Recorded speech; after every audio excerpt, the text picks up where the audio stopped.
So we're Microsoft, and I'm Patrick. I'm one of the security advisors for Windows, and this is Mark.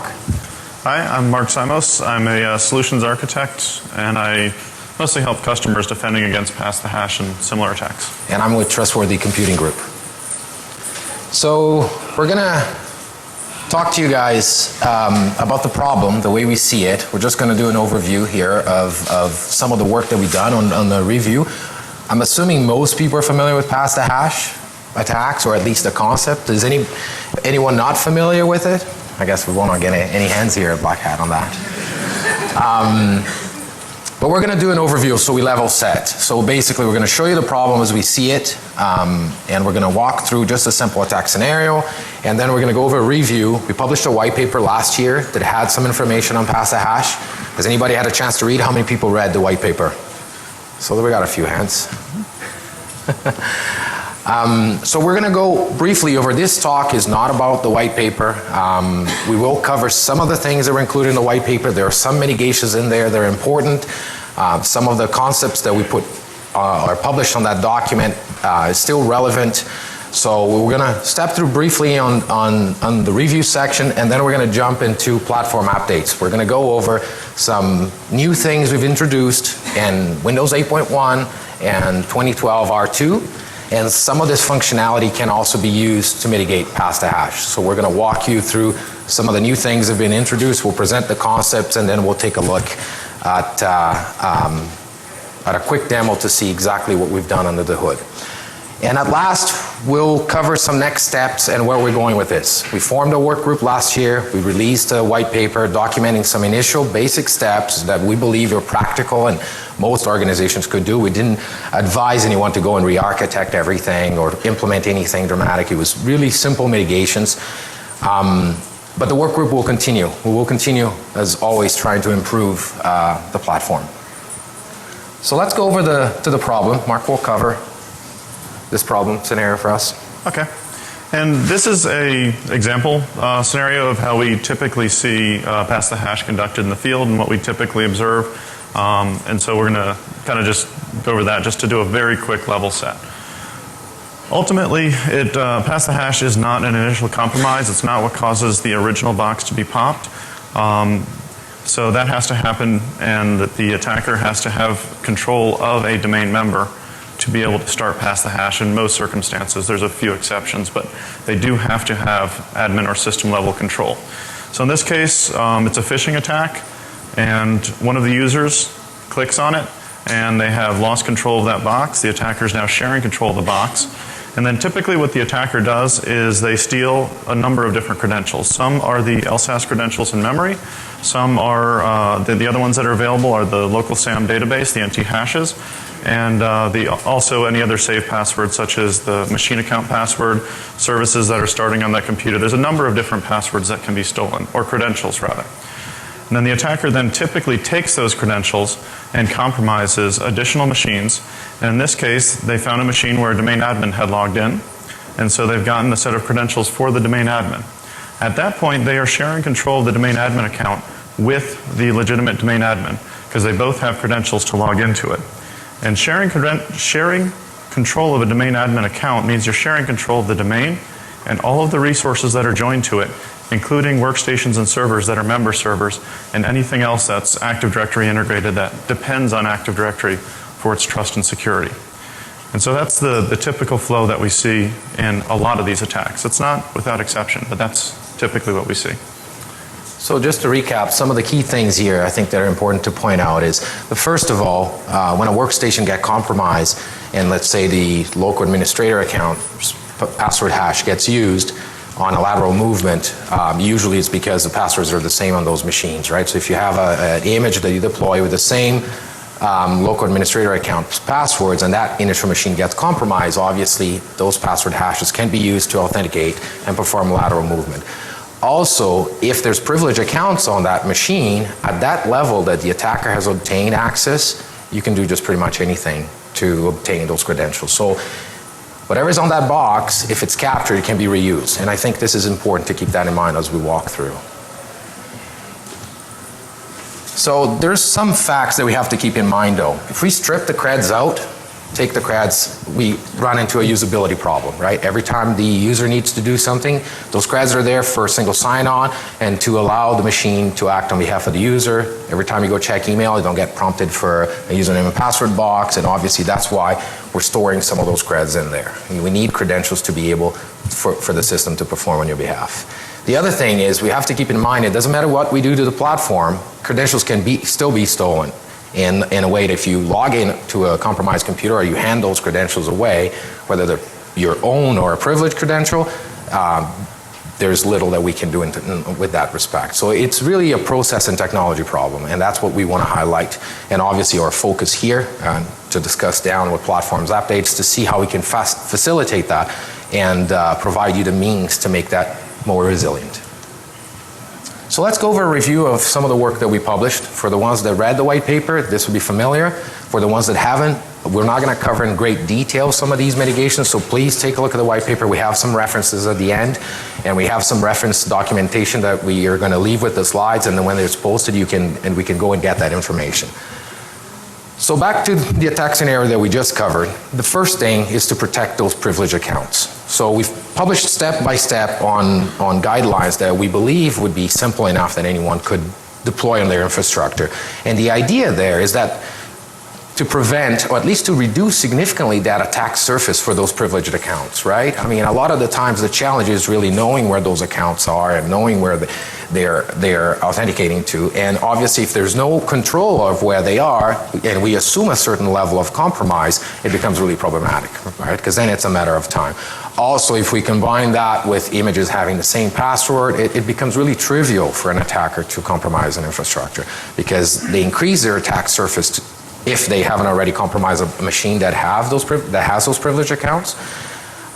They can increase significantly their attack surface, and obviously it becomes a problem. So what we wanted our customers to do is to protect those privileged accounts.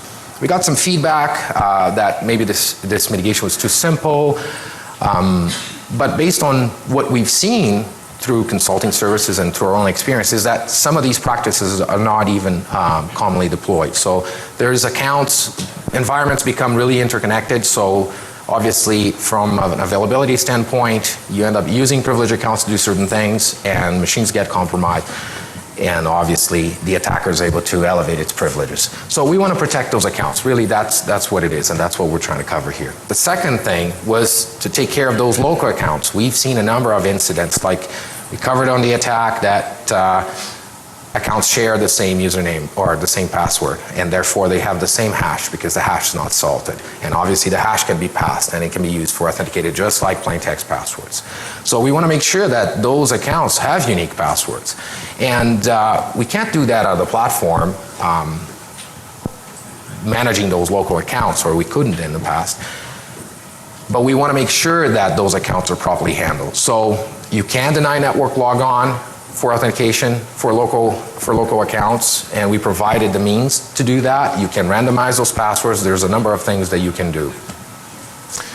And again, the outcome of that is that even if the attacker compromises that machine, he wouldn't be able to use those password hashes if he obtained them. So the idea here would be on these two mitigations is that containment. I mean, the workstation or the user itself would be compromised, but the risk would be reduced. And again, this is not fixing the problem. What we're trying to do is really reduce that attack surface or the risk. And the one thing I do want to add real quick is each of these mitigations, 1, 2, and 3, do have prescriptive step-by-step instructions in the white paper for how to implement them, at least at a basic level. Of course, you have to customize for your administrative model, but each of these described is detailed in the white paper. The last thing we advised was for our customers to use the local firewall administration. I mean, you can use any firewall, you can do segmentation, but the point here is really to restrict traffic or untrusted or undesirable traffic that could be at risk to workstations. Local firewall management on a server infrastructure, we realize that's not doable, but workstations, they can benefit from that, and that would also reduce the attack surface. If an attacker can't connect to a machine, then he won't be able to authenticate to it. So there's a couple of mitigations that have been proposed and discussed in a number of different forums, some public, some private. And we wanted to highlight where these don't by themselves stop credential theft or pass the hash. The first one is disabling NTLM. Disabling NTLM is a great security move forward in your security posture, but pass the ticket, stealing a password, stealing it through from LSAS memory or from keystrokes, any of those elements are still available even if NTLM is completely disabled. So we don't really consider the credential theft problem solved just by disabling NTLM, although it is a good thing to do, and we have some progress to report on that later. Smart cards and multi-factor authentication. Fundamentally, the workstation where the conversion from two-factor is made into one-factor, so NTLM, Kerberos, all these are one-factor protocols. So if you have the TGT, if you have the NT hash that's associated with the account, you can still authenticate as that account even with a smart card logon. So smart cards themselves are wonderful, great technologies. We love them. The multi-factor aspect is great. However, they do not alone solve pass the hash without a secure host that is not compromised. Jump servers also suffer from a similar thing. Does everybody know what jump servers are? You RDP into a server and then you do administration. So a jump server, you still have to type your password in. You still have to type in various other credentials. You have to prove who you are. And that machine has access to those original proof. Now, some of them, like RSA tokens, can turn out and such, but fundamentally you are exposing to that lower trust machine that's jumping up to the higher RDP server the credentials that allow you to authenticate. So they are not a magical solution by themselves. And then, of course, rebooting workstations and servers after you use them, it doesn't hurt, but the credentials are still exposed at the point of entry and during the session. So they don't magically solve the problem by themselves. All right, so let's talk about new stuff. So this has been what we done last year. The white paper is available. Like I said, there'll be references. We will later update some of that information with some of the new mitigations that we can enable now. So what we're going to cover now is the stuff in 8.1 or blue and 2012 R2, which is in preview, and it's available in preview. So we've made some core platform changes. If you guys if anyone has been playing with Mimikatz or WCE on the new preview, you've seen that we've cleaned up a few things. We removed LM hashes from LSAS, so no longer those hashes are available. We know they're weak, and we started the process by looking holistically what we could do, what we could get rid of, and still, like I said, back to the reducing the attack surface. Those were things that we were able to do, so we got rid of it. The other thing that we did is, has anybody here playing with Mimikatz? I assume most people do, right? Yeah, good. So we don't have to get down that road. So if you played with Mimikatz, you run the tool, it's single binary, do a dump, you see all those credentials in plain text, right? They're not in plain text, they're reversibly encrypted, but the encryption keys in the process memory, and we got to put them somewhere. And at that level of access, I mean, even if we were to update that, the attackers would still be able to obtain that and decrypt. So we'll call them plain text equivalent for now, but bottom line is the attackers are able to dump them in plain text. We'll look over this in a little bit more detail in a little bit. The other thing we did was when we were doing some testing, we noticed, there's times that obviously there's session leaks or there are things that cause some machines that even after you log off, you still have some credentials in memory. So we strictly enforce log off. So what we do now is once you log off that machine, we make sure that there is no process that are running on that user that's logged in. One more change that we did, and again, you can see how especially this one will relate to our mitigation too. We want to push preventing local accounts, and more specifically local admin accounts, from being used to access machines on the network. And what we've done is we've marked the SID of the local accounts and the local accounts that are members of the domain administrators group. Those are the new SIDs. Of the local administrators group. Yeah. And just one last note on those last list of features. All of those are on by default.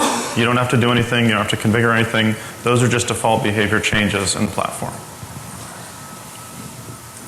There's a few other changes that we're going to cover down here that they're not really mitigations, but they're changes that we made in directions that we're going. We're also going to cover that just for transparency. We also modified remote desktop. We know a lot of administrators like to use remote desktop, and a remote desktop, as it stands right now, you use it. We're going to cover in a little bit more detail, but basically passes your credential to the target host that you're going to, and then it authenticates on your behalf. Therefore, that machine, authenticate to access those resources on your behalf. Therefore, that machine will have your credentials and it can be captured. So what we did is we've implemented basically a flag that goes to RDP on a new mode that is called restricted admin mode. So when you use the remote desktop client with this flag, what will happen, and again, we're going to get in a little bit more details on this, but basically those credentials are not passed to the target workstation. So if you need to log into a machine to do administrative work, you'll be able to do that without disclosing your credentials.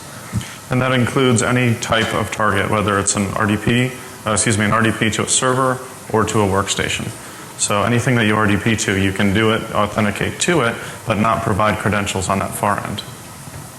And it is configurable both as a command line switch to the mstsc.exe, as well as you can enforce a GPO on the place where you're running the RDP client, where that is run, and it will obey that GPO. So obviously, this will facilitate the administration of machines. The credentials, if they're not there, they can't be captured. But obviously, there are limitations. If you start that connection from a compromised box or a computer, we're not protecting you against that. Obviously, it goes without saying. There are limitations. So if we look at a little bit in comparison how RDP used to work, so you enter your credentials, right? This laser is so weak. You enter your credentials, it's passed to the Windows host, and you connect to resources as the user. Now, what we're doing is, whether in curb mode or in NTLM, you connect to a Windows 8.1 device, and the RDP will connect without sending those credentials only. And in curb, we'll be using a service ticket, and on network logon, those creds are also stripped once it's authenticated. The only thing is, when you're on that machine, in restrict admin mode, your creds are not there. So if you're trying to access resources that are associated with you, you're not going to be able to reach them. Because you're going to be basically the computer account. You do need to have the remote admin flag in order for this to work. We're going to cover protected accounts in a little bit. If you use protected accounts without restrict admin mode, or any other accounts without, your credentials will be sent to the target host. And a couple of quick little extra technical details. You get a service ticket to that RDP host where that's running the session, or a normal NTLM challenge response, which does not transfer the credentials over. That authenticates you, proves who you are. And then they did something new and different, is instead of creating the process level token from scratch on the RDP host, they actually create a local token based on that network token, so that's how they populate that data structure. So to that RDP host, you are you. You're the person that authenticated, logged in. It's got a token like it always would. And when you travel off that box, you are traveling as the machine account. And so it will look like that computer is taking actions in all the various logs. So just to give you guys a little technical depth on how that works. Are you planning on changing that?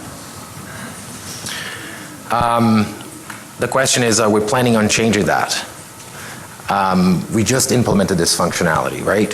I can't comment if we're going to change to a new model. You mean on a new version or something like that? I was referring specifically to the logging.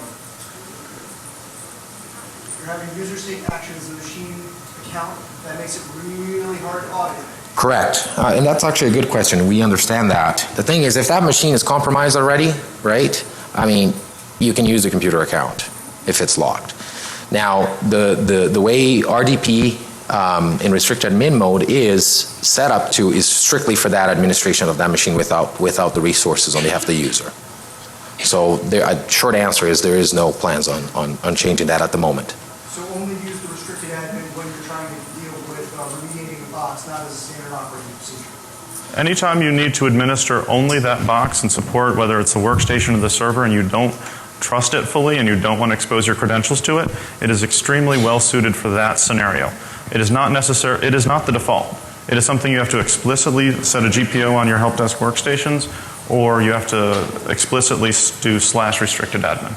Kevin, sorry for interrupting. That's okay. We're actually going to save some of the questions at the end. We'll leave some time in our booth to go over some of the questions. We expect quite a few questions. So protected users. So this is very much a supporting feature to a couple of others. One, effectively what protected users does, it's a new group in Active Directory. When you put a user in this group, they are restricted to only using Kerberos to authenticate and only a restricted pre-configured form of Kerberos. So only AES for the various cryptographic operations in the protocol, only a 4-hour lifetime that is non-renewable. This can be overridden with authentication policies, which we'll cover next. And delegation is forbidden on this account. So it is fundamentally a Kerberos-only account, and it's even enforced on the domain level. So if you have valid NT hashes to do authentication, the domain will not authenticate those hashes for a protected user. And this, like all of the other features we've been discussing, is currently only available on the 8.1 and Server 2012 R2 preview. So the big thing where protected users is a very key effect is in the authentication policies, because those policies, which we'll discuss as the last technical item, are enforcing Kerberos policies, and you have to make sure that the user can only use Kerberos for those policies to fully take effect.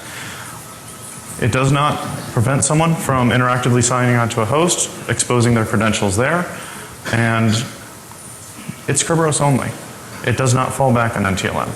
So if your Kerberos is broken, or one of the dependencies that allows Kerberos to work, the SPNs, DNS lookups, etc., you will not be able to log in with these accounts. So you have to be careful. This forces the account into Kerberos only. And the picture here just talks about how the DC does refuse NTLM authentication in the case of a protected user, and those are some of the specifics on the features. You guys want to see some demos? all right, let's take a look at this. Hopefully the demo gods are with us.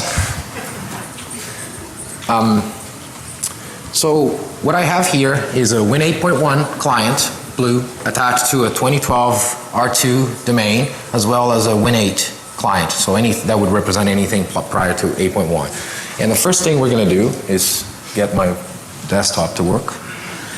So here's my Win 8 client, and what we're going to do is, to save some time, we're going to just run Mimikatz. Most of you are the ones that have run. This is nothing new. Just run. It's one binary, a couple flags, and you get Mimikatz to work and to do its thing. And I'm just going to fight with my desktop here.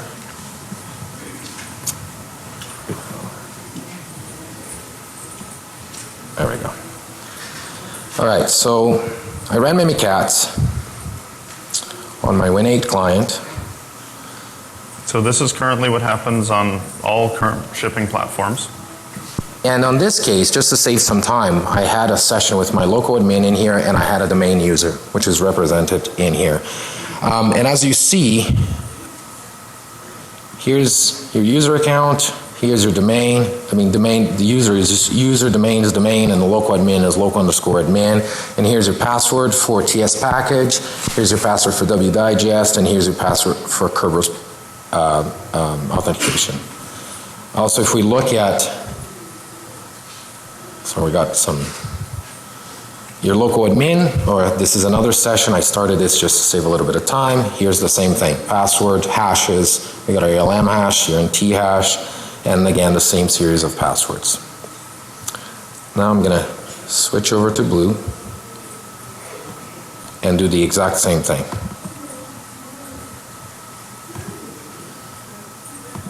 So we let Mimikatz do its thing. Oh my God, not really.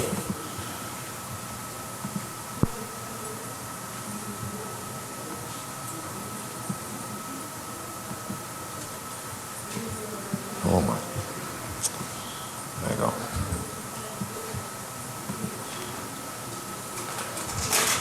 And as we start looking at it, here's the interactive user domain. So we still have LM hashes are gone, they're zeroed. TS package is disabled by default. Now, a good thing to point out, and again, at the end, we'll just go over a quick summary here of what we're just showing you guys, but just to show you that really the passwords are no longer there. We got rid of the LM hashes, and now that is also valid for the local account. Where is it? And the empty hashes are still there for all accounts by default. Here we go. Here's the local admin at the bottom. Now, I have a user here, which is my protected user, and say the protected user has authenticated to this box. And just to explain that, local_admin is a local account, which is why you're seeing the plain text password in memory.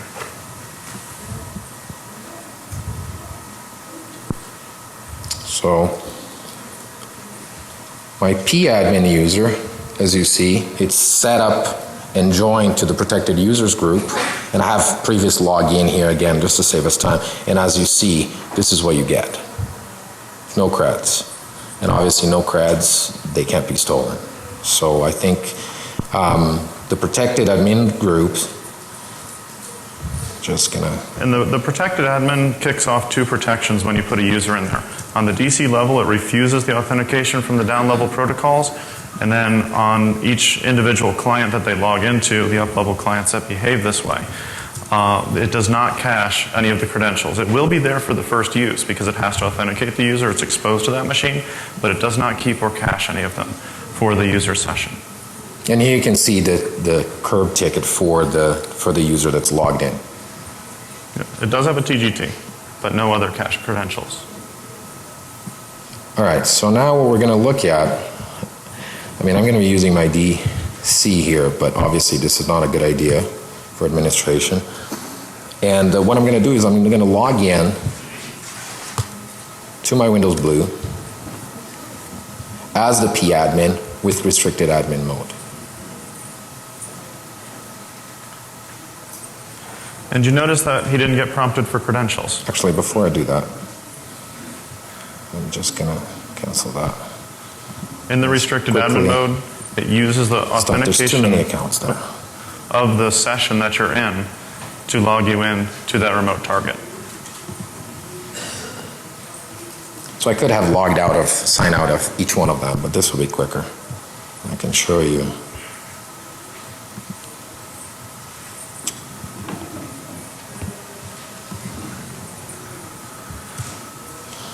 While my RDP connection does its thing.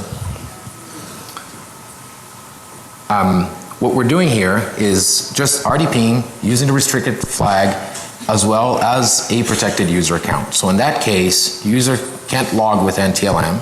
Oh, demo God's not with us, as that machine's still rebooting.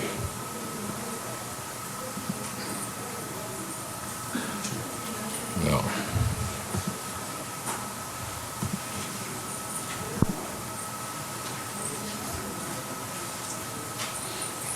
Maybe not. And again, connecting from the DC as essentially the support workstation because we ran out of VM space, and then connecting into that same client we were connecting to earlier in restricted admin mode. So the only credentials we should see are the credentials of the machine account itself. Yeah, I'm going to cancel this demo. I'll just walk you guys through what we've done in terms of summary, because otherwise we're going to... So anyways, what we saw there when I dumped the creds is basically this. This is what we had before. Microsoft account is the MSA. You didn't see that. And by the way, this table, we had a different table here. This table was tweeted, or a similar table, tweeted by the Mimikatz author, and we liked it. And we just modified a little bit to include some of the changes that we've done that weren't documented, and we'll just walk over. So that's what you used to see before when I showed you all those creds. Microsoft account, you didn't see it because we're not connected to the network. This is an isolated test environment, and that's what you see on 8.1. The asterisk there is just to highlight that it's off by default, but if you do enable TS package or wdigest, those creds will be there and they can be stolen and reused. And this is what you see with protected user and restricted admin mode. So that really sums it up in terms of what you can use. And like I said, the creds won't be there for local administration. So Mark is just going to walk you guys over some of the policies that we changed. Yep. And I just want to explain one last thing. On that table, the third-party SSP, if someone puts a SSP on that box, it will have access to those credentials. Whether it caches it or not is up to that provider, but the current architecture of the SSP provides the credentials to those SSPs. So, authentication policies and silos. Is the mic on? Can you guys hear me? Okay. So authentication policies and silos are two new types of objects in Active Directory. They are forest-wide policies and policy silos that enforce authentication rules on Kerberos logons. Two types of rules that you can do. Where a TGT may be issued, so based on the identity of the machine that you are requesting your TGT from, so the user, the service account, whatever is authenticating on that machine, will the DC provide a TGT to that workstation? And then the other question is, if I have a TGT and I'm logged in, can I get a service ticket to this service? And so you can restrict it at the service level and at the issuance of the TGT level. Authentication policy silos are very much a support function of authentication policies. Authentication policies do the enforcement. Silos make them a little easier to manage. I'll show you how that works. And the effect is you get granular control of authentication within an Active Directory forest environment. Key is this is not just a switch you turn on. This is something that has to be planned, has to be designed, has to work for the administration model of the enterprise. And of course, enforcement requires Kerberos, which means that you need to have the users that are going to be the user accounts that are going to be managed by the authentication policies have to be protected users for them to take effect, so that NTLM fallback is not an option. So when you enforce authentication policies, there are three fundamental different types of principles in the Active Directory. One is a standard user account, which we're all familiar with. Sometimes you can use a user account to run a service, and it acts as a service, so it can be managed in both of those ways. A computer account is a separate account type, and it has a different set of rules, and the policies allow you to configure those differently than you would configure the policies for a computer or from a user. And then the third is a service account, and that's comprised of two different object types, a managed service account or a group managed service account. And that's what those policies refer to in the authentication policies. So I'm going to give you guys a quick view of what this looks like and where to manage it, and then I'm going to switch back to slides because quite frankly it's a very busy interface and I want to focus on the elements that are interesting. Okay, there's my DC. So these guys are pretty easy to get to within the authentication policy and silos. Within the Active Directory Administrative Center. You notice, wait, I'm looking at it on my screen, not on yours. I apologize. There we go. So this is the Active Directory Administrative Center. Bottom left there under Dynamic Access Control, there's those two new nodes. One is authentication policy silos, and one is authentication policies. The policy silos are effectively, for the purposes of authentication policy, they are like groups. So if we crack open one of these guys, you'll notice that there's a number of principles that you can put into it. And you can put users, computers, service accounts. And then of course, you can apply the policy to them. So it's very much like a group. Ultimately the control though is on, and this is some mouse acrobatics I didn't anticipate. The control is on the accounts. So if you look at the server admin account, for example, go down to the policy area, you'll notice you can assign a authentication policy or a policy silo. Silos take precedence over policy. So if a silo has a policy associated with it, users configure to both, the silo will win. And ultimately that silo itself, which we just saw is associated with the policy, here. So let me switch back to slides real quick and kind of highlight the key points to make sure I don't forget anything. So going over the interface, And the silo, of course, does take precedence. And the authentication silo example that I was showing you has pretty much, it links all of those principles together into that and assigns the policy to it. And then when you look at the policy itself, there's a couple sections. The first part, you can link those accounts directly to a policy and say this account is done with the policy. But if you ever want to change what policy a user is associated with, you then have to go and update the authentication policy each time. So we prefer the silos because it's a little easier to manage. Moving down next to the user section. You can set up rules. I've set them up in a very simple way, which is if they're in the silo, the user can get a TGT from any of those places. You can also set up rules and specifically say, okay, this group of computers, this user may only get a TGT from this group of computers in Active Directory. It's pretty much group or silo is the two choices you have there. If that user account is running a service, so this is a service account, but it's not an Active Directory service account type. It's an actual user account running a service. You can restrict who may get a service ticket to talk to that service. Not very common on the user side. However, on the service side, that green box on the bottom becomes a lot more interesting because you can restrict, I don't want this sensitive finance app that's running by the finance services, the service account, I don't want anyone authenticating to it from outside of the silo, period. They can't even get a service ticket for it. And of course, if I can want to restrict where that service can then reach out as an authenticated principal, I can also restrict it to the silo so it cannot get a TGT and run anything outside of the silo. And the last piece is a computer. All of these things that I've discussed previously rely on the Kerberos armoring feature, which was introduced in Windows 8 and 2012 R2.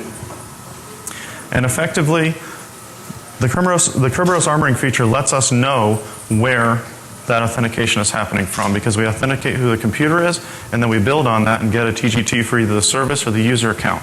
Because the computer is the initial part of that, the computer doesn't have another identity where it authenticates to. So the only control you have is the place where the TGT, who can get a service ticket to it. Because many services, which are the target of authentication, are running under the computer system account, local service, local system, in which case you can restrict who can authenticate to that machine. So this is more of a clarification as opposed to mitigation. We have enabled LSA protection as a protected process. We have some documentation on it. Yes, it does block some of the current tools from reading because it requires signing and protected process only talks to protected process. But we do know that this, at its current state, it can be bypassed. The tools can use other means to dump that process memory and still achieve. So we're not really pushing this as a mitigation, but because we're documenting, we wanted to just clarify. So that's just that you can enable protected process as a direction that we're going, and there will probably be more on that later. Now, some of this information like Win 8 and Win 8.1 has been available as of last week. The Windows Server 2012 stuff documentation was published today, so it should be available by now. These links will be available on the slides, and we're going to leave our contact information if you guys want more information on this. So where are we with Pass the Hash? Just or credential theft and reuse in general. So we formed a work group. We released this white paper that we're advising you guys to read and that we will update. We've been working, trying to get some internally proposed product updates. We've implemented some of these updates in Win 8.1, and it's available for you to play around. We're recommending, especially people from the security community, go out, get the preview, play around with it, see what you think, give us some feedback. And we're going to also backport some of these updates. I can't give you guys the details because we're still looking into this and looking at dependencies and other details of what exactly we can backport, but there will be an advisor that will be released with some information. Here's our contact information. Again, I'm Patrick, this is Mark. We will continue to investigate this issue. And as a last note to you guys before we wrap up, we just want to say we're looking for people that want to improve the security of our products. So if you're interested, come to our booth. Mark and I will reserve the next half hour. We'll be at the booth answering questions, so please come and join us. Thank you.